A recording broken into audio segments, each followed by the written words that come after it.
Très bien, donc sans plus tarder, il n'est pas tout à fait 14h30, il est un peu plus, mais il est temps pour nous d'ouvrir le panel numéro 5, qui porte sur cette question, repenser le concept d'état de transit. Donc je vais mentir à une présidence non pas normale, mais vraiment minimale pour le coup, en invitant les deux intervenants à évoquer cette question. Je vais commencer donc par Florian Aumont, qui est maître de conférence de droit public à l'Université de Poitiers. Donc Florian, tu as 10 minutes, tout juste. Je te remercie Pierre-François. Alors je vais faire l'économie des remerciements qui sont présents dans mon esprit, je ne vais pas prendre le temps de les faire. Alors la question de l'état de transit, finalement, c'est une question qui m'intéresse assez fortement depuis un colloque qu'on avait organisé avec Migrataire sur la vulnérabilité dans le cadre des parcours migratoires.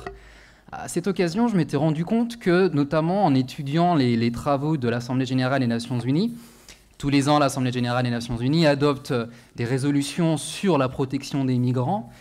Et à partir des années 2010, on voyait apparaître, aux côtés de la dichotomie traditionnelle État d'origine, État de destination, l'émergence de l'état de transit. Et je m'étais posé la question de savoir ce que dissimulait cette apparition de l'état de transit à côté de l'état d'origine et l'état de destination. D'autant plus que une série de rapports se sont développés sur la question, 2014-2015, par le secrétaire général des Nations Unies, par le Conseil des droits de l'homme aussi, et le Haut Commissariat aux droits de l'homme. Et finalement, il apparaissait que l'intérêt porté par l'Organisation des Nations Unies sur l'état de transit avait trait justement à cette protection des droits de l'homme, et plus singulièrement la protection des droits de l'homme aux frontières internationales. L'état de transit est l'état par lequel le migrant va passer, et le cas échéant sera entravé dans son mouvement circulatoire. Et donc c'était un premier aspect, le lien entre l'état de transit et la question des droits de l'homme. En parallèle, le Conseil de l'Europe, par le biais de l'Assemblée parlementaire, avait aussi adopté une résolution sur le pays de transit. Il s'agissait notamment de rappeler à l'Union européenne ses obligations. Et ce qui était intéressant dans cette résolution, c'est que le Conseil de l'Europe pointait le fait que la définition même de l'état de transit était extrêmement difficile à avoir. On ne pouvait pas s'en tenir à une définition très simple où on a un état d'origine bien identifié, un état de destination qui l'est tout autant et un parcours qui serait linéaire. Le parcours se construit au gré d'événements, au gré de rencontres. Mais malgré tout, le Conseil de l'Europe, par le biais donc de l'Assemblée parlementaire, pointait le fait que le concept d'état de transit était très pressant dans la politique européenne. Alors comment appréhender ce concept d'état de transit alors même qu'on ne sait pas véritablement ce qu'il recouvre? Et finalement, en réfléchissant sur l'état de transit, ou en essayant d'approfondir cette question de l'état de transit, il m'apparaissait que, d'une part, et pour répondre à la question de la table ronde, c'était un impensé juridique. Autrement dit, c'est une situation de fait. A priori, c'est évident, on semble savoir ce qu'est l'état de transit, mais plus on essaie de s'approcher sur véritablement ce qu'il contient, et plus on se rend compte que c'est une coquille vide, ou du moins dont on a du mal à déterminer les contours. Ce qu'on appréhende d'un point de vue des droits de l'homme, comme il en va principalement ainsi au niveau de l'Organisation des Nations Unies, ce, autrement, qu'on l'appréhende comme dans le cas de la politique européenne, plutôt dans la gestion des flux migratoires. C'est assez largement un impensé juridique. C'est la raison pour laquelle, plus que repenser le concept ou la notion d'état de transit, on doit essayer de la penser. Penser juridiquement. C'est assez simple a priori de savoir ce que c'est, mais en droit, est-ce qu'il y a une catégorie juridique état de transit? Est-ce qu'il y a un régime juridique propre attaché à l'identification de ce qu'on pourrait qualifier d'état de transit? Alors très très modestement, je vais essayer de lancer des éléments de réflexion pour penser cet état de transit, en partant malgré tout des travaux qui sont développés tant par l'Organisation des Nations Unies que par l'Union européenne. Et tout d'abord, au niveau de l'Union européenne, comme je le disais, finalement, l'état de transit est principalement appréhendé au titre des droits de l'homme aux frontières. Et je vais très rapidement vous montrer, de mon point de vue, que bien plus que penser l'état de transit, la question des droits de l'homme permet, par le biais de l'état de transit, de penser les droits de l'homme et de penser l'universalité fondamentale des droits de l'homme. Cela a été rappelé ce matin. On a un principe d'universalité des droits de l'homme au titre duquel tout le monde peut bénéficier du respect d'un respect minimum des droits de l'homme, d'une part, bien sûr, quelle qu'en soit la nationalité, mais l'état de transit interroge au-delà. L'état de transit permet de dire aussi que bénéficie de la protection des droits de l'homme également tout individu indépendamment de la situation régulière ou non. Et souvent, les migrants en transit seront dans une situation d'irrégularité, ce qui n'empêche pas qu'ils puissent bénéficier d'un minimum de garantie. La question de l'état de transit pose aussi une autre question, deux autres questions. L'universalité spatiale. L'État doit respecter les droits de tout individu qui sont sur son territoire, y compris, et c'est véritablement l'objet de réflexion du secrétaire général des Nations Unies par exemple, y compris aux frontières internationales. Les zones ou les dites zones de non-droit n'existent pas, sont un non-sens au regard du droit international des droits de l'homme. Dernier aspect, l'aspect aussi qu'on peut appeler temporel, c'est-à-dire que le droit international des droits de l'homme protège tout individu, qu'il reste sur le territoire ou qu'il ne fasse que passer. Il n'y a pas de conditionnalité temporelle pour bénéficier d'un minimum de garantie autour du droit international des droits de l'homme. De ce fait, il me semble que l'on peut dire que l'état de transit finalement pousse au maximum ce que contient le principe d'universalité des droits de l'homme, parce que le migrant en transit, quel qu'il soit, qu'il demeure ou pas, qu'il ne fasse que passer même rapidement, qu'il passe aux frontières internationales, doit bénéficier d'un minimum de respect au titre du droit international des droits de l'homme. C'est la raison pour laquelle je ne pense pas qu'on puisse identifier en tant que tel une situation particulière de l'état de transit dans l'application du droit international des droits de l'homme. Les rapports que j'évoquais vont malgré tout plus loin. Il y a peut-être un élément qui peut être intéressant, c'est que tous insistent sur le fait que, en principe, tous les droits doivent être, tous les migrants, y compris en transit, doivent bénéficier d'un minimum de droits. Mais il y a l'affirmation des droits et l'effectivité des droits. Et si, à partir des années 2010, il y a tant de rapports qui se posent la question du respect des droits des migrants en transit, c'est parce que dans les faits, il y a souvent des violations de ces droits. Donc, s'il y a un rappel de l'universalité, il y a l'appel à une certaine vigilance. Il y a l'assistance sur la vulnérabilité qui est assez largement partagée auprès des migrants en transit. Est-ce à dire qu'on peut identifier une catégorie propre d'état de transit ? La difficulté de la vulnérabilité, c'est qu'elle est par définition relative. On ne peut pas considérer que tout migrant, parce qu'il est en transit, est vulnérable. Et il y a bien sûr des migrants qui ne sont pas en transit, qui sont tout autant vulnérables, voire davantage vulnérables. C'est la raison pour laquelle il me semble que si on prend le volet droits de l'homme, on a du mal à identifier en droit une catégorie juridique propre que serait l'état de transit. Alors on peut aller voir autre aspect ensuite au titre de la gestion des flux ou des mouvements migratoires. Si on prend les relations entre l'Union européenne et la Turquie, il me semble ici assez intéressant de voir que la politique européenne en la matière vise à faire que la Turquie, qui devrait être qu'un état de transit, du moins qui pourrait être pensé comme un état de transit, doit être, on parlait des accords de réadmission, finalement un état de destination. Donc on renverse cette idée, un état pensé comme étant de transit est un état au final de destination. Et en matière de gestion des flux, si on veut penser, ce que je peux proposer, je ne sais pas du tout le temps qu'il me reste, j'imagine qu'il est assez... à peu près 3 minutes. 3 minutes, je vais aller assez vite, juste pour lancer une idée qui me semble assez intéressante. J'ai essayé, pour penser cet état de transit, penser un droit de libre passage, une forme de droit de transiter par un État qui n'existe pas en droit international public, mais dont j'ai essayé de trouver des éléments ou des fondements. On sait par exemple qu'il y a un droit qui est quasi inconditionnel, de survol du territoire. Il n'y a pas d'obligation d'avoir une autorisation de survoler un territoire. L'autorisation est le fait de l'engin et pas de la personne qui est à l'intérieur de l'engin. Une question se pose en revanche, ce droit n'est pas inconditionnel s'il y a des interruptions dans le voyage. Vous savez qu'en principe, lorsqu'il y a des escales, il n'y a pas d'autorisation à obtenir pour l'escale, sauf le développement, notamment au sein de l'Union européenne, des visas de transit aéroportuaire qui sont admis par la Convention de Chicago à titre exceptionnel, mais qui ne sont pas si exceptionnels que ça dans la politique européenne. Mais la question fondamentale que j'ai essayé de poser, c'est peut-on avoir un droit de transit, y compris par voie terrestre ? Autrement dit, est-ce qu'un individu pourrait se prévaloir de la possibilité de transiter, de traverser un État, y compris par la voie terrestre, sans demander l'autorisation de transit ? Alors, je prends l'hypothèse très simple où on a un individu qui vient d'un état d'origine bien identifié, qui va vers un état de destination bien identifié et qui pourrait, de ce fait, transiter. Alors, quelques pistes assez rapides. Et je pensais, par exemple, et notamment en voyant la politique de l'Organisation internationale pour les migrations et du HCR. Je me demandais si on ne pourrait pas essayer d'imaginer une forme de droit de libre passage ou de libre transit dans l'hypothèse de la réinstallation. On en a parlé.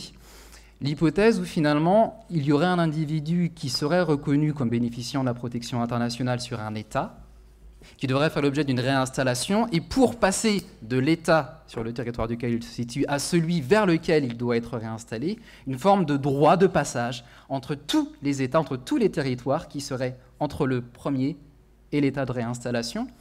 Un droit de libre transit qui pourrait être organisé, alors qu'il l'est actuellement, par le biais d'accords entre l'Organisation internationale pour l'immigration, le Haut Commissariat aux réfugiés et les États concernés. Mais ce n'est pas un droit général. Et un droit qu'on pourrait appuyer sur une forme d'effet utile. Autrement dit, un individu bénéficie d'une protection internationale dans un État pour jouir de cette protection internationale. Encore faut-il qu'il rejoigne cet État. Un autre exemple que je voudrais prendre, le dernier, mais toujours dans cette idée finalement d'une forme de droit de transit, y compris par voie terrestre, serait celle où, en droit international, il y a un droit de quitter son pays, il y a un droit de retourner dans son pays, et ne pourrait-on pas imaginer que pour donner effet utile aussi à ce droit de retourner dans son pays, il y ait un droit de transiter par un État qui est entre celui sur le territoire duquel on se situe et notre État d'origine.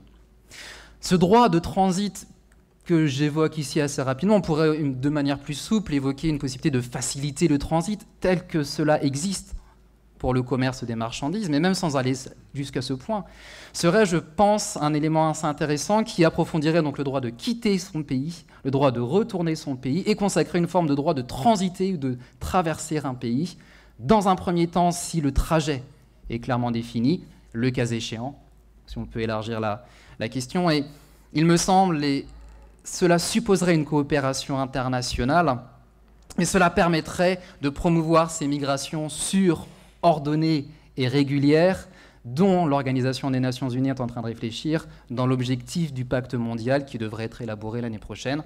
Je n'ai pas vu trace d'une réflexion sur ce droit de libre passage en transit, mais je pense que ce serait un élément de cette migration sûre, régulée et organisée. Je vous remercie.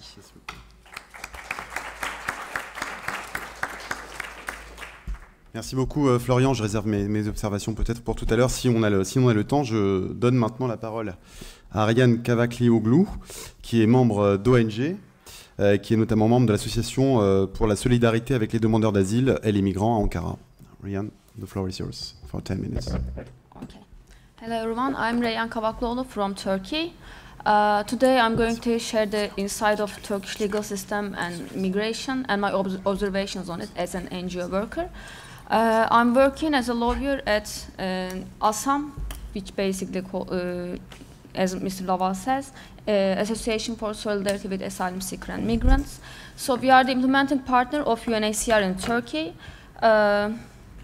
What we do in Turkey is that we are trying to help the applicants reach their rights and services in Turkey.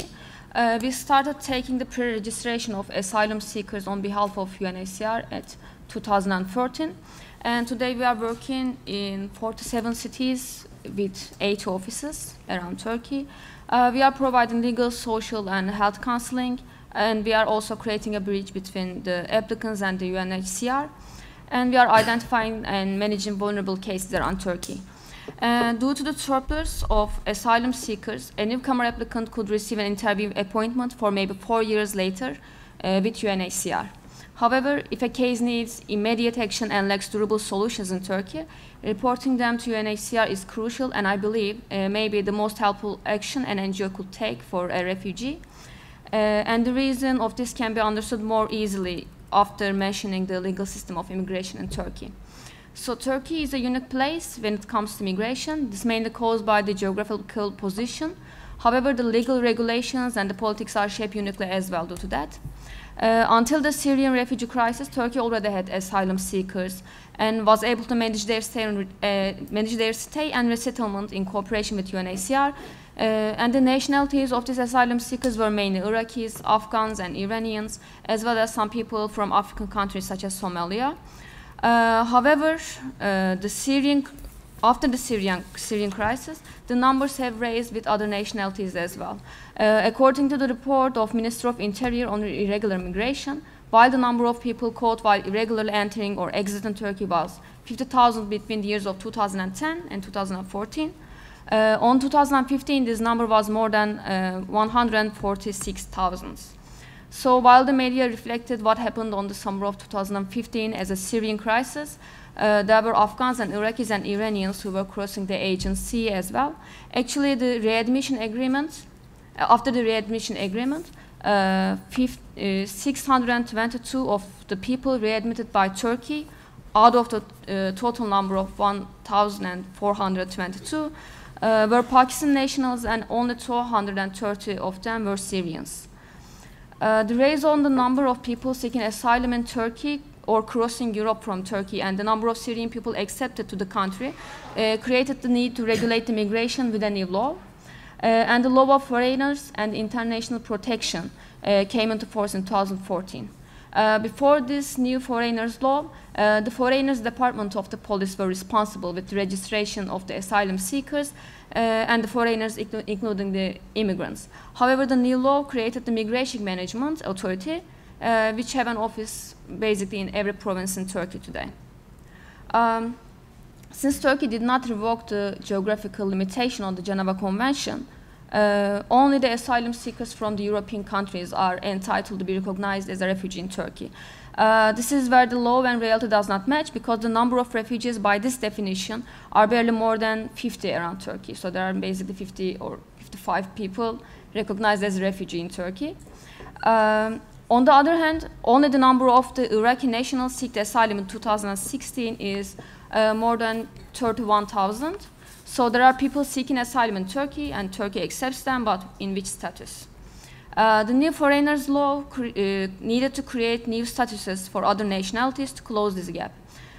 Today, the law on foreigners and international protection defines 4 different types of international protection. These are refugee, conditional refugee, subsidiary protection, and temporary protection. So the refugee is the same thing in the foreigners law in Turkey as it is in Geneva Convention, with only one difference. These people are escaping from Europe, not other countries. Apart from that, they should be seeking asylum since they have fear of persecution due to their race, religion, nationality, membership of a particular social group, or political opinion. The second status of the international protection is the conditional refugee, which is basically the person carries all the conditions of the refugee. However, this person is not from a European country. The third one is the subsidiary protection, which will be provided to a person who should benefit from the non-refoulement principle, but that doesn't match the conditions to become a refugee. The last international protection type is the temporary protection, which is provided to the Syrians in Turkey today. And these people doesn't need an interview and status determination process in order to stay legally in Turkey, because they are directly recognized as under the temporary protection. They don't need any determination process. Unless this regime of temporary protection is being revoked by the Council of Ministers, they will stay in status, and any kind of revoke doesn't seem possible at this moment. So the Turkey doesn't accept non-European applicants as refugees, however, creates different statuses for them. So what does this mean practically? The law defines both refugee and conditional refugee almost as the same, apart from the country of origin. And also, this is the practical part, right after defining the conditional refugee, it says, shall be allowed to reside in Turkey temporarily until they are resettled to a third country. This means that the law was created with the belief that the other contracting countries will take the non-European refugees from Turkey for the resettlement, since they are legally not accepted as refugees in Turkey. At this point, we have mentioned another gap. We have to mention another gap between theory and reality: the resettlement numbers. In 2016, 66,000 people have applied to international protection in Turkey, and more than 64,000 of these applicants are from Iraq, Afghanistan, and Iran. However, the number of refugees resettled worldwide in 2016, according to the UNHCR statistics, is less than 200,000. This causes Turkey to host more people than it sends for resettlement, and these people are not staying in Turkey as refugees. This means that their stay seems temporary and their rights and limitations are regulated this way. When you force people to stay in a country with limited access to labor market, limited and regulated travel rights, and this creates not only financial difficulties but serious psychological pressure. I personally see this effect on the numbers of psychosocial counseling referrals I make for people who have been staying in Turkey for multiple years. Even if a person is recognized as a refugee by UNHCR, since the resettlement quotas are very low, most of them are denied resettlement, and this also creates a feeling of desperation. During the group discussions I attended with asylum seekers living in their satellite cities in Turkey, I have heard from a lot of people that they are considering crossing to Europe and even risk their lives, since living in Turkey in these uncertain conditions, that's unbearable. The regulations of asylum seekers in Turkey also feeds the environment of this desperation. So according to the law of foreigners, after noticing the authorities regarding one's international protection application, this person needs to be registered in a satellite city as an applicant for international protection. Mandatorily reside there, comply with a notification duty to prove their residence in that city.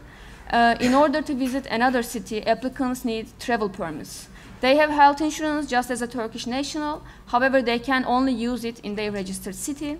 After registration as an applicant was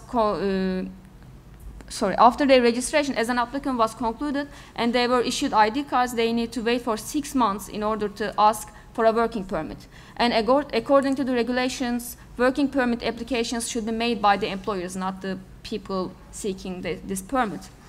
Since the procedure confuses the employers, majority of those asylum seekers are working without a permit and risk the deportation or civil fines. Being unable to access legal labor market pushes people into working in poor conditions with less than minimum wage and getting taken advantage of, and this frustration leads people into try and leave Turkey illegally. Being granted with an international protection revokes most of the limitations, such as travel limitations or mandatorily residing in a satellite city. However, status determination interviews cannot be concluded in the time periods predetermined by the law. The Immigration Management is a new institution that applies a new law in a time of crisis. So why they are not prioritizing the status determination interviews is understandable. Today, the most preferred cities by the asylum seekers are unable to even conclude the registration procedures and issue ID cards for the newcomers for months maybe, let alone interviewing with them in detail and analyzing the provided information in light of the country of origin information. Therefore, majority of the asylum seekers in Turkey, except from the Syrians since they are already granted with the protection, the majority of the asylum seekers in Turkey are in applicant status. They do not have international protection status. Since long period of limitations and financial struggle leads people to try their luck in Europe. Until now, I mentioned people who ask for asylum in Turkey before they reach the member states illegally.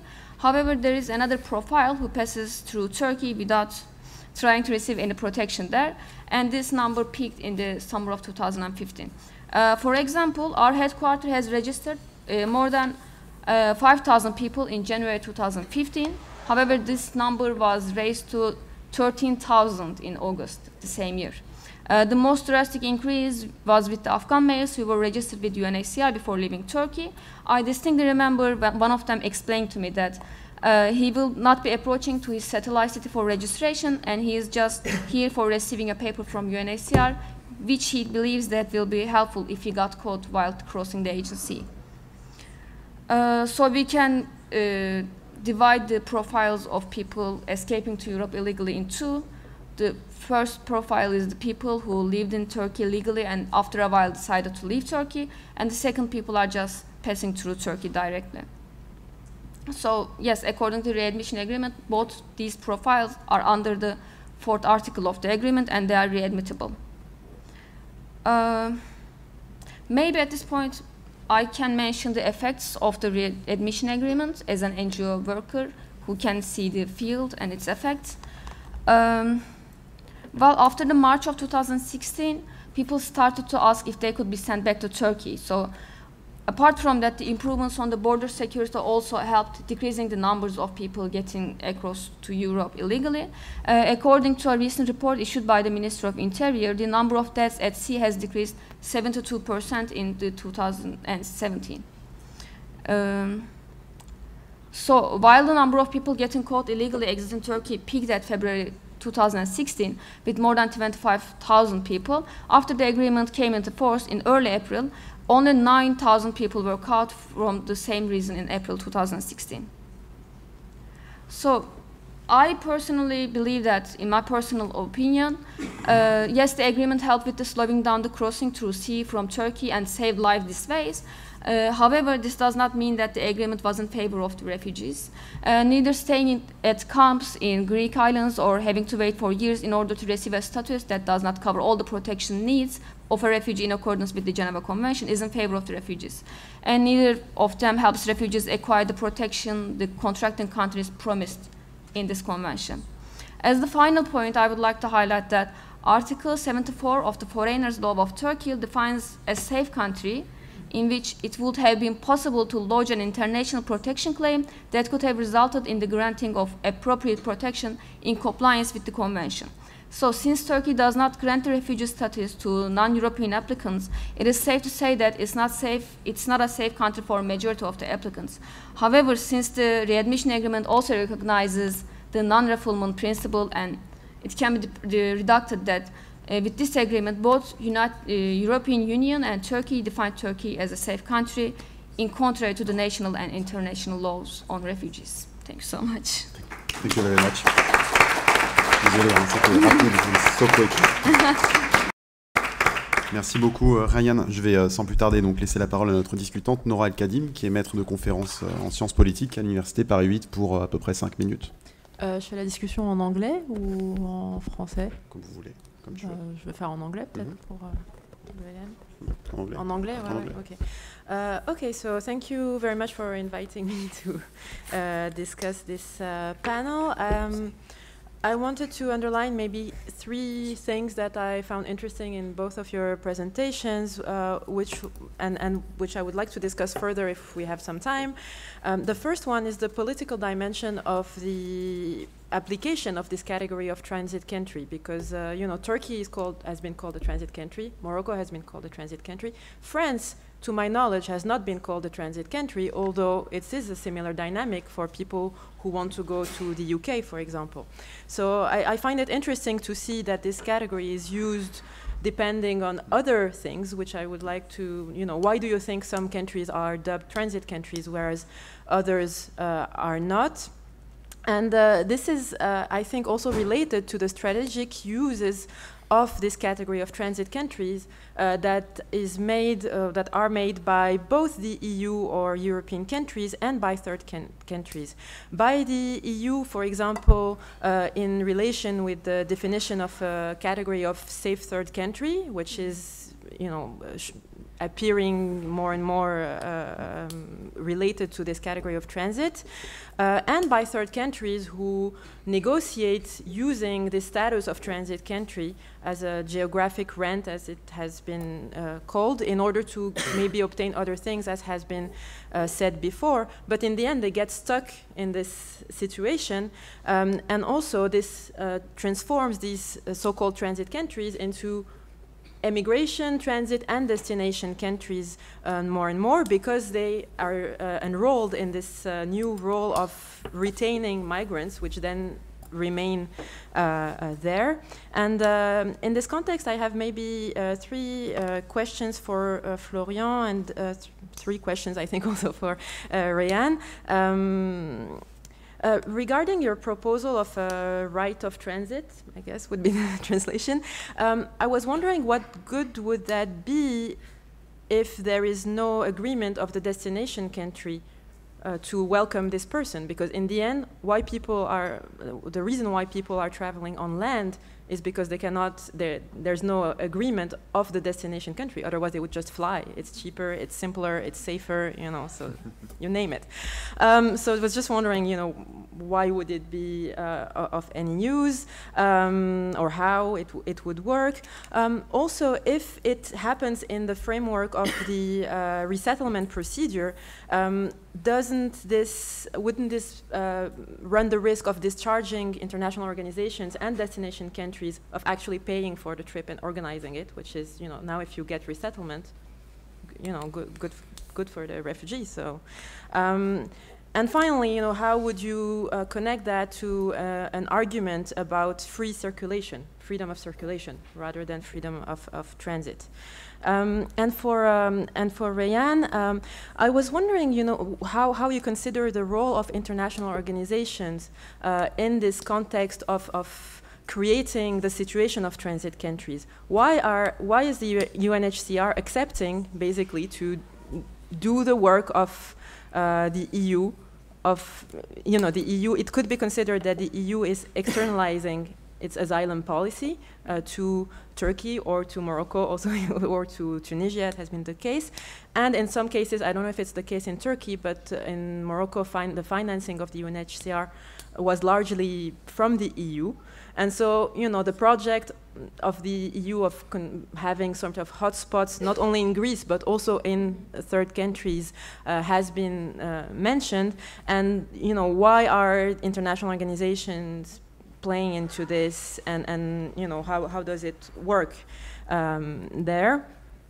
And also, I was wondering about the influence of the EU, or the role of the EU maybe in the adoption of this new law, because the EU has been pressuring third countries like Turkey, like Morocco, like Tunisia, like Algeria, through the UNHCR in some cases, to revise their asylum law, basically in order to have these countries retain refugees rather than have them get to the EU. So, when you look at what's been going on with the externalization of asylum in Australia, which is, had quite terrible consequences, I was wondering what how you would comment on that in the context of Turkey. Thank you.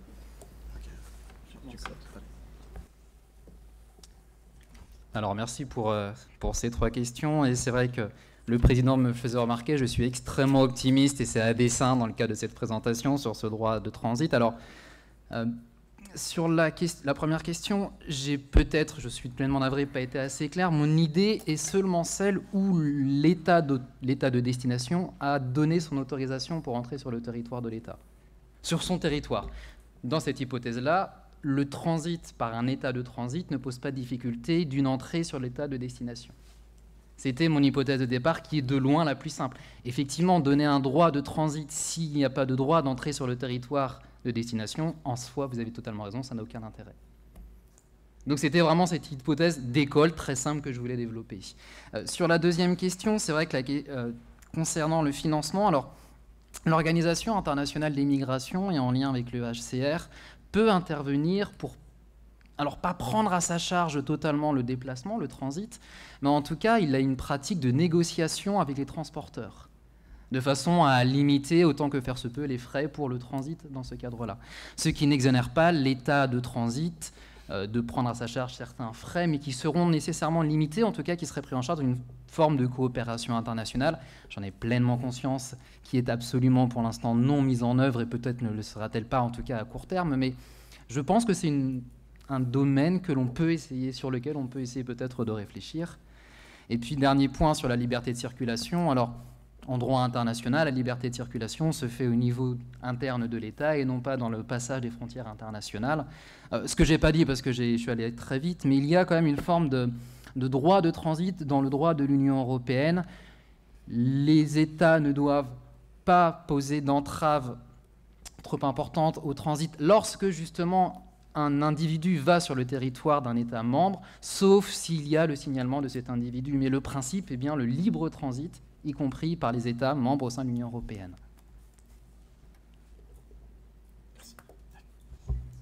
Okay. Pardon ? Oui. C'est ce que vous vouliez dire? Non, c'était par rapport aux revendications en fait sur la liberté. C'est l'une des demandes au changement du droit. Pardon. Ce que je voulais dire, c'était plus par rapport à des revendications existantes, enfin dans des cadres militants, de demander en fait une liberté de circulation et d'être très ambitieux, encore plus optimiste peut-être. C'est vrai que ce que je n'ai pas dit, c'est que la réflexion de l'effet utile m'est notamment venue d'un article de Daniel Lechat qui évoquait un droit, justement, comme vous dites, de libre circulation, une forme de libre circulation mondiale, eu égard à ce principe d'effet utile. Dans la mesure où on peut sortir de son état, pourquoi ne pas avoir un droit de pénétrer dans tout autre? Donc je suis optimiste peut-être, mais beaucoup moins avec ce simple droit de transiter. Okay. So, as I understand, you had two questions. One was the international organizations' position in Turkey, such as UNHCR, and the second one is the influence of European Union in the creation of our foreigners law. For the first question, UNHCR works in Turkey in cooperation with the migration offices. So before the new law, there wasn't any migration offices in Turkey. The Department of the Police working with the foreigners were doing all the job. So they were not that educated on how to determine a person's international protection status. They were just registering people, and when UNHCR recognizes someone as a refugee and they are granted with a resettlement from a third country, they were just sent by UNHCR. So UNHCR used to do all the work. However, today we have migration offices and they are getting ready to take the place of UNHCR. So they are both, UNHCR and the migration offices both have their determination interviews with the refugees, but the migration offices one are taken seriously more than the UNHCR's. So since the migration offices are now new and they are unexperienced, they cannot replace UNHCR altogether immediately. But at the end of the day, I think their plan is to take their place altogether and also take the resettlement procedures from the UNHCR. I think that was helpful. So the second one, the effects of European Union in the creation of our new law. I believe that in some degree, yes, European Union had an effect on the creation of the new law because all our laws are trying to get in fit with the European Union. But more than that, as I explained in my speech, the time of the crisis and the numbers approaching to Turkey with the need of international protection, all laws could not, solve that problem. We needed a new law for a long time, and after the crisis, we could not get any longer with that, so we had to change the law. So I don't believe it was all with the effect of the European Union. Thank you. Merci beaucoup. Je crois qu'on avait on avait fait débuter ce panel à 15h30. On avait justement 1 heure de retard.